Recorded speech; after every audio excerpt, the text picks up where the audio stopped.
Sir 50 ಜನರನ್ನ ಕೊಲೆ ಮಾಡೋವರೆಗೂ ನನಗೆ ನೆನಪಿದೆ, ಅದಾದ್ಮೇಲೆ ನಾನು ಎಣ್ಸೋದನ್ನೇ ಬಿಟ್ಬಿಟ್ಟೆ ಅಂತ ಹೇಳಿ ಸ್ಟಾರ್ಟ್ ಮಾಡಿ ಸ್ವಲ್ಪ ದಿನದಲ್ಲೇ ಆತ ಏನ್ ದುಡ್ಡು ಕಳ್ಕೊಂಡಿದ್ದ ಅದಕ್ಕಿಂತ ಹೆಚ್ಚಿನ ಕಿಡ್ನಿಗಳನ್ನ ಮಾರುವಂತಹ ಪ್ಲಾನ್ಗೆ ಕೈ ಹಾಕ್ತಾನೆ. ಇವನ್ ಜೈಲಿಂದನೂ ಕೂಡ ಈತ ತಪ್ಪಿಸ್ಕೊಂಡಿದ್ದ.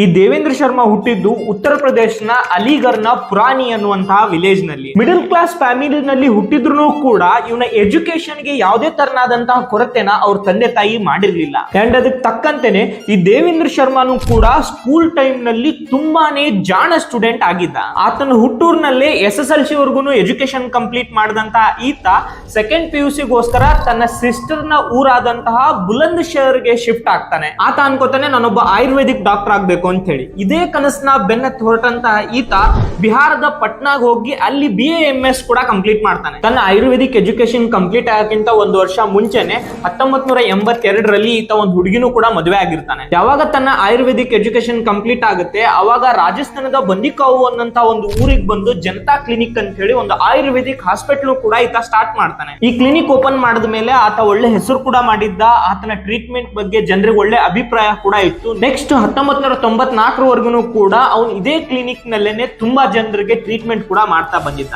ಸೊ ಈ ಸಂದರ್ಭದಲ್ಲಿ ದುಡಿತಿರುವಂತಹ ದುಡ್ಡು ಸಾಕಾಗದಿರುವಂತಹ ದೇವೇಂದ್ರ ಶರ್ಮಾ ಬೇರೆ ಏನಾದ್ರೂ ಬಿಸ್ನೆಸ್ ಮಾಡಬೇಕು ಅಂತ ಹೇಳಿ ಆತನ ಫ್ರೆಂಡ್ಸ್ ಒಟ್ಟಿಗೆ ಸೇರ್ಕೊಂಡು ಆತ ಸಂಪಾದನೆ ಮಾಡಿರೋಂತ ಎಲ್ಲಾ ದುಡ್ಡನ್ನ ಸೇರಿಸಿ ಒಂದು ಗ್ಯಾಸ್ ಏಜೆನ್ಸಿ ಬಿಸ್ನೆಸ್ ನ ಸ್ಟಾರ್ಟ್ ಮಾಡಕ್ ನೋಡ್ತಾನೆ. ಸುಮಾರು 11 ಲಕ್ಷ ರೂಪಾಯಿ ಇನ್ವೆಸ್ಟ್ ಮಾಡಿದಂತಹ ಈ ಡಾಕ್ಟರ್ಗೆ ಸ್ವಲ್ಪ ದಿನದಲ್ಲೇ ಗೊತ್ತಾಗುತ್ತೆ ಇದೊಂದು ದೊಡ್ಡ ಸ್ಕ್ಯಾಮ್, ನಾನು ಕಟ್ಟಿರುವಂತಹ ದುಡ್ಡನ್ನ ಕಳ್ಕೊಂಡಿದೀನಿ ಅಂತ ಹೇಳಿ. ಈ 11 ಲಕ್ಷದಲ್ಲಿ ಸ್ವಲ್ಪ ಅಮೌಂಟ್ ಆತನ ಸೇವಿಂಗ್ಸ್ ಆಗಿದ್ರೆ ಇನ್ ಸ್ವಲ್ಪ ಅಮೌಂಟ್ ಅನ್ನ ಆತ ಲೋನ್ ಕೂಡ ಮಾಡಿದ್ದ. ಹುಟ್ಟದಾಗಿಂದನೂ ಕೂಡ ದುಡ್ಡಿನ ಬಗ್ಗೆ ವ್ಯಾಮೋಹ ಇಟ್ಕೊಂಡ್ ಬಂದಂತಹ ದೇವೇಂದ್ರ ಶರ್ಮಂಗೆ ಈ ಸ್ಕ್ಯಾಮ್ ನ ತಡ್ಕೊಳ್ಳುವಂತಹ ಶಕ್ತಿ ಇರ್ಲಿಲ್ಲ. ಹೇಗಾದ್ರೂ ಮಾಡಿ ನನಗಾಗಿರುವಂತಹ ಲಾಸ್ ನ ನಾನು ರಿಕವರಿ ಮಾಡ್ಕೊಳ್ಳೇಬೇಕು, ಏನಾದ್ರೂ ಮಾಡಿ ಈ ಎಲ್ಲಾ ಸಾಲಗಳಿಂದ ನಾನು ಹೊರಗಡೆ ಬರಬೇಕು ಅಂತ ಹೇಳಿ ತುಂಬಾ ಸ್ಟ್ರಾಂಗ್ ಆಗಿ ಏನಾದ್ರೂ ಬೇರೆ ಮಾಡ್ಲಿಕ್ಕೆ ಈತ ನೋಡ್ತಾ ಇದ್ದ.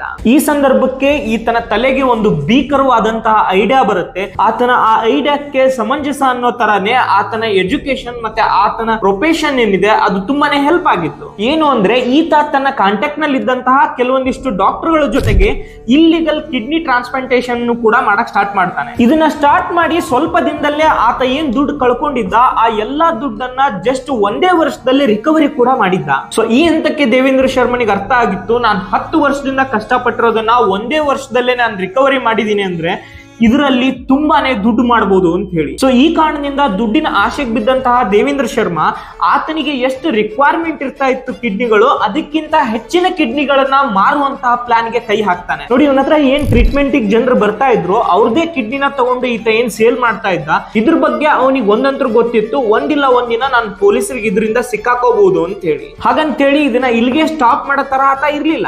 ಆತ 4 ಜನರನ್ನ ಸೇರಿಸ್ಕೊಂಡು ಒಂದು ಪ್ಲಾನ್ ಮಾಡ್ತಾನೆ. ಸೊ ಯಾವ ಊರಿನಲ್ಲಿ ಆತ ಒಂದು ಕ್ಲಿನಿಕ್ ಮಾಡಿದ್ನೋ ಅದೇ ಊರಿನಲ್ಲೇನೆ ಒಂದು ಫೇಕ್ ಗ್ಯಾಸ್ ಏಜೆನ್ಸಿ ಕೂಡ ಆತ ಸ್ಟಾರ್ಟ್ ಮಾಡ್ತಾನೆ. ಇಲ್ಲಿ ಡಾಕ್ಟರ್ನ ಪ್ಲಾನ್ ಏನಾಗಿತ್ತು ಅಂದ್ರೆ ಅಲಿಗಢ್ನ ರೋಡ್ ಅಲ್ಲಿ ಯಾವುದೇ ಟ್ರಕ್ ಗ್ಯಾಸ್ ಗಳನ್ನ ತುಂಬಿಕೊಂಡು ಹೋಗ್ತಾ ಇದೆ ಅಂದ್ರೆ ಅವುಗಳನ್ನ ಟಾರ್ಗೆಟ್ ಮಾಡಿ ಅವ್ರನ್ನ ಕಿಡ್ನಾಪ್ ಮಾಡಬೇಕು ಅನ್ನೋದು. ಸೊ ಇದಕ್ಕೆ ಈ 4 ಜನರು ಕೂಡ ಸಾಥ್ ಕೊಟ್ಟಿದ್ರು.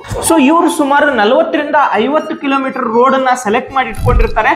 ಆ ರೋಡ್ ಅಲ್ಲಿ ಯಾರೇ ಗ್ಯಾಸ್ ಲೋಡ್ ಮಾಡ್ಕೊಂಡ್ ಬಂದಿದ್ರು ಕೂಡ ಅವ್ರನ್ನ ಲಾರಿ ಸಮೇತ ಕಿಡ್ನಾಪ್ ಮಾಡ್ತಾ ಇದ್ರು. ನೋಡಿ ಇವ್ರೆಲ್ಲರೂ ಸೇರಿ ನೈಟ್ ಹೊತ್ತಲ್ಲಿ ಲಾರಿ ಅಡ್ಡ ಹಾಕಿ ಅವನ್ನ ನಿಲ್ಸಿ ಅವ್ರನ್ನೆಲ್ಲರೂ ಕೂಡ ಕಿಡ್ನಾಪ್ ಮಾಡ್ಕೊಂಡ್ ಬರ್ತಾ ಇದ್ರು. ಜೊತೆಗೆ ಅದರಲ್ಲಿ ಸಿಗುವಂತಹ ಸಿಲಿಂಡರ್ ಗ್ಯಾಸ್ ಗಳನ್ನ ತನ್ನ ಏನೊಂದು ಫೇಕ್ ಏಜೆನ್ಸಿ ಇತ್ತು ಅದ್ರ ಮೂಲಕ ಸೇಲ್ ಮಾಡ್ತಾ ಇದ್ದ. ಅದ್ರ ಒಟ್ಟಿಗೆ ಆ ಲಾರಿ ಡ್ರೈವರ್ ಗಳನ್ನ ಸಾಯಿಸಿ ಅವರ ಕಿಡ್ನಿಗಳನ್ನು ಕೂಡ ಸೇಲ್ ಮಾಡ್ತಾ ಇದ್ದ. ಅಂಡ್ ಏನ್ ಕಿಡ್ನಾಪ್ ಮಾಡಿದಾಗ ಸಿಕ್ಕಿರುವಂತಹ ಲಾರಿ ಇರುತ್ತೆ ಅದನ್ನು ಕೂಡ ಸೆಕೆಂಡ್ ಮಾರ್ಕೆಟ್ ನಲ್ಲಿ ಮಾಡಿ ಅದರಿಂದನೂ ಕೂಡ ದುಡ್ಡು ಮಾಡ್ಕೊತಾ ಇದ್ದ. ಸೊ ಟೋಟಲ್ ಆಗಿ ಈ ಡಾಕ್ಟರ್ಗೆ 3 ಕಡೆಯಿಂದನೂ ಕೂಡ ದುಡ್ಡು ಬರ್ತಾ ಇತ್ತು. ಸೊ ಇದೆಲ್ಲ ಮಾಡುವಾಗ ಇವ್ರಿಗೆ ನೆಕ್ಸ್ಟ್ ಸ್ಟೆಪ್ ತಲೆನೋವಾಗುವಂತದ್ದು, ಸತ್ತ ಮೇಲೆ ಅವ್ರ ಅವರ ದೇಹಗಳ ವಿಲೇವಾರಿ ಮಾಡುವಂತ ಕೆಲಸ. ಸೊ ಅದಕ್ಕೆ ಈ ಡಾಕ್ಟರ್ ತಗೊಂಡಂತ ಆಲೋಚನೆ ಯಾರ ತಲೆಲೂ ಕೂಡ ಬರುವಂತದ್ದಲ್ಲ. ನೋಡಿ, ಸ್ವಲ್ಪ ದಿನದಲ್ಲೇ ಈ ಸಮಸ್ಯೆಗೂ ಕೂಡ ಒಂದು ಒಳ್ಳೆ ಸೊಲ್ಯೂಷನ್ ಕೂಡ ಈತ ಕಂಡುಕೊಂಡಿದ್ದ. ಒನ್ಸ್ ಈತ ಕಿಡ್ನಾಪ್ ಮಾಡಿ ಅವ್ರನ್ನ ಕೊಲೆ ಮಾಡಿ ಅವರ ಕಿಡ್ನಿನ ರಿಮೂವ್ ಮಾಡಿಕೊಂಡು ಅದನ್ನ ಮಾರಿದ್ಮೇಲೆ ಆತನ ಕ್ಲಿನಿಕ್ ಇಂದ ಸುಮಾರು 250 ಕಿಲೋಮೀಟರ್ ದೂರದಲ್ಲಿದ್ದಂತ ಒಂದು ಹಜಾರಾ ಕೆನಲ್ ಅನ್ನುವಂತ ಒಂದು ಲೊಕೇಶನ್ ತಗೊಂಡು ಹೋಗ್ತಾ ಇದ್ದ.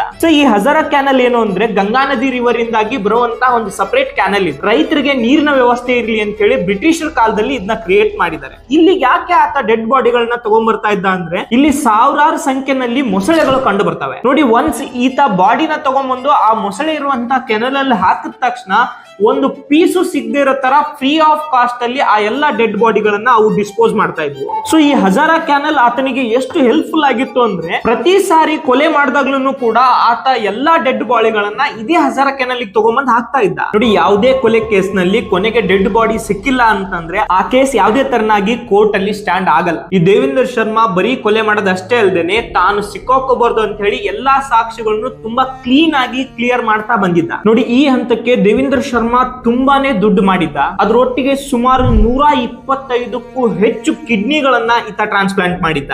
ಇದೇ ತರನೇ ತುಂಬಾ ವರ್ಷ ಮಾಡ್ತಾ ಬಂದಂತ ಈತನಿಗೆ ಈ ಕೆಲಸನೂ ಕೂಡ ಬೇಜಾರಾಗ್ತಾ ಬಂದಿತ್ತು. ತನ್ನ ಕೊಲೆ ಮಾಡೋ ಪ್ಯಾಟರ್ನ್ ಏನಿದೆ ಅದು ತುಂಬಾ ಲೆಂದಿ ಪ್ರೋಸೆಸ್ ಆಗುತ್ತೆ. ತುಂಬಾ ಜನರ ಇನ್ವಾಲ್ವ್ಮೆಂಟ್ ಇರೋದ್ರಿಂದಾಗಿ ತನ್ನ ದುಡ್ಡು ಹಂತ ಹಂತವಾಗಿ ಬೇರೆ ಬೇರೆದವ್ರಿಗೆ ಶೇರ್ ಆಗುತ್ತೆ ಅನ್ನೋದನ್ನ ಸಹಿಸ್ಕೊಳಕ್ ಆಗಿರ್ಲಿಲ್ಲ. ಸೊ ಇದಕ್ಕೋಸ್ಕರ ಈತ ಒಂದು ಹೊಸ ಪ್ಲಾನ್ ಮಾಡ್ತಾನೆ. ಈ ಹಂತಕ್ಕೆ ಈ ಎಲ್ಲಾ ಕೊಲೆಗಳು ಬರೀ ದುಡ್ಡುಗಷ್ಟೇ ಅಲ್ದೇನೆ ಆತನಿಗೆ ಕೊಲೆ ಮಾಡೋದು ಕೂಡ ಒಂಥರದ ಖುಷಿ ವಿಷಯ ಆಗೋಗಿತ್ತು. ಹಾಗಾಗಿ ಆತನ ಕ್ರೈಮ್ ಪ್ಯಾಟರ್ನ್ ಏನಿತ್ತು ಅದನ್ನ ಈತ ಕಂಪ್ಲೀಟ್ ಆಗಿ ಈ ಕ್ಷಣದಿಂದ ಚೇಂಜ್ ಮಾಡ್ಕೋತಾನೆ. ನೋಡಿ, ಈತ ಏನ್ ಬಾಡಿಗಳನ್ನ ಕೊಲೆ ಮಾಡಿದ್ಮೇಲೆ ಹಜಾರಾ ಕೆನಲ್ ನಲ್ಲಿ ಹಾಕ್ತಾ ಇದ್ದ ಆ ಒಂದು ಲೊಕೇಶನ್ ಇಂದ ಸ್ವಲ್ಪ ದೂರದಲ್ಲೇ ಒಂದು ಸಿಟಿ ಇತ್ತು, ಕಾಸ್ಗಂಜ್ ಅಂತ ಹೇಳಿ. ನೆಕ್ಸ್ಟ್ ದೇವೇಂದ್ರ ಶರ್ಮಾ ತನ್ನ ಊರಿನಿಂದ ಡೆಲ್ಲಿಗೆ ಹೋಗ್ತಾ ಇದ್ದ. ಡೆಲ್ಲಿನಲ್ಲಿ ಈ 90s ಟೈಮ್ ನಲ್ಲಿ ಈಗಿರೋ ತರ ಮೊಬೈಲ್ ಆಪ್ ಗಳಾಗ್ಲಿ ಯಾವುದೇ ತರನಾದಂತ ರಿಜಿಸ್ಟ್ರೇಷನ್ ಟ್ಯಾಕ್ಸ್ ಗಳಿರ್ಲಿಲ್ಲ. Just tours and travels office ಗಳಿಗೆ ಹೋಗಿ ಫೇಕ್ ಡಾಕ್ಯುಮೆಂಟ್ಸ್ ಗಳನ್ನ ಕೊಟ್ಟು ಅಲ್ಲಿಂದ ಒಂದು ಕ್ಯಾಬ್ ಅನ್ನ ಈ ಕಾಸರ್ಗಂಜ್ಗೆ ಬುಕ್ ಮಾಡ್ತಾ ಇದ್ದ. ಡೆಲ್ಲಿಯಿಂದ ಕಾಸರ್ಗಂಜ್ ವರ್ಗು ಕೂಡ ಬಂದು ಕಾಸರ್ಗಂಜ್ ಹತ್ರ ಬರ್ತಿದ್ದಂಗೆನೆ ಹಿಂದೆ ಕೂತಿರುವಂತಹ ದೇವೇಂದ್ರ ಶರ್ಮಾ ಮುಂದೆ ಡ್ರೈವ್ ಮಾಡ್ತಿರುವಂತಹ ಡ್ರೈವರ್ ಕುತ್ತಿಗೆನ ಕೊಯ್ದು ಆತನನ್ನ ಸಾಯಿಸ್ತಾ ಇದ್ದ. ಅಂಡ್ ಆ ಟ್ಯಾಕ್ಸಿ ಡ್ರೈವರ್ ನ ದೇಹವನ್ನ ಅದೇ ಕಾರ್ ಒಳಗಡೆ ಹಾಕೊಂಡು ಕಾಸರ್ಗಂಜ್ ಇಂದ ಹಜಾರಾ ಕ್ಯಾನಲ್ ವರ್ಗು ಕೂಡ ಆತನೇ ಡ್ರೈವ್ ಮಾಡ್ಕೊಂಡ್ ಬಂದು ಆ ಡ್ರೈವರ್ ಬಾಡಿನ ಮತ್ತೆ ಅದೇ ಮೊಸಳೆಗಳಿಗೆ ಹಾಕಿ ಅಲ್ಲಿಂದ ಗಾಡಿನ ತಗೊಂಡ್ಬಂದು ಯಾವ್ದಾದ್ರು ಸೆಕೆಂಡ್ ಶೋರೂಮ್ ಅಲ್ಲಿ ಮಾರಿ ಅಲ್ಲಿಂದ ಮನೆಗೆ ಬರ್ತಾ ಇದ್ದ. ಅಂಡ್ ಪ್ರತಿ ಸರಿನೂ ಕೂಡ ಇದು ಕಾಸ್ಗಂಜೆ ಆಗಿರ್ತಿರ್ಲಿಲ್ಲ. ಆ ಒಂದು ಹಜಾರಾ ಕೆನಲ್ ನ ಸುತ್ತಮುತ್ತ ಯಾವ್ದಾದ್ರು ಸಿಟಿಗಳಿದಾವೆ, ಹಳ್ಳಿಗಳಿದಾವೆ ಅಂದ್ರೆ ಅಲ್ಲಿಗೂ ಕೂಡ ಈತ ಕ್ಯಾಬ್ ಗಳನ್ನ ಬುಕ್ ಮಾಡ್ತಾ ಇದ್ದ. ಆ ಬರುವಂತ ಕ್ಯಾಬ್ ಡ್ರೈವರ್ಸ್ ಗಳನ್ನ ಕೊಲೆ ಮಾಡಿ ಅವರ ಕಾರ್ ಗಳನ್ನ ಸೆಕೆಂಡ್ ಮಾರ್ಕೆಟ್ ಅಲ್ಲಿ ಮಾರಿ ಈತ ದುಡ್ಡು ಮಾಡ್ಕೊಂತ ಇದ್ದ. ಸೊ ಈ ಎಲ್ಲಾ ಕೊಲೆಗಳಿಂದ ಅವನಿಗೆ ಎಷ್ಟು ಖುಷಿ ಇತ್ತು ಅಂದ್ರೆ ಯಾವುದೇ ತರನಾದಂತಹ ಖರ್ಚಿಲ್ಲ, ಯಾರು ಬೇರೆದವರ ಇನ್ವಾಲ್ವ್ಮೆಂಟ್ ಇಲ್ಲ, ಯಾರಿಗೂ ಕೂಡ ಡೆಡ್ ಬಾಡಿಗಳು ಕೂಡ ಸಿಗ್ತಾ ಇಲ್ಲ. ಅಂಡ್ ಜಸ್ಟ್ ಆ ಟೈಮ್ ನಲ್ಲಿ ಕಾರ್ ನ ಅದೇ ಉತ್ತರ ಪ್ರದೇಶನ ಮಾರ್ಕೆಟ್ ನಲ್ಲಿ ಸೇಲ್ ಮಾಡಿ ದುಡ್ಡು ಮಾಡ್ಕೊತಾ ಇದ್ದ. ಸೊ ಹಾಗಾಗಿ ಒಂದಿನ ಬಿಟ್ಟು ಒಂದಿನದಲ್ಲಿ ರೆಗ್ಯುಲರ್ ಆಗಿ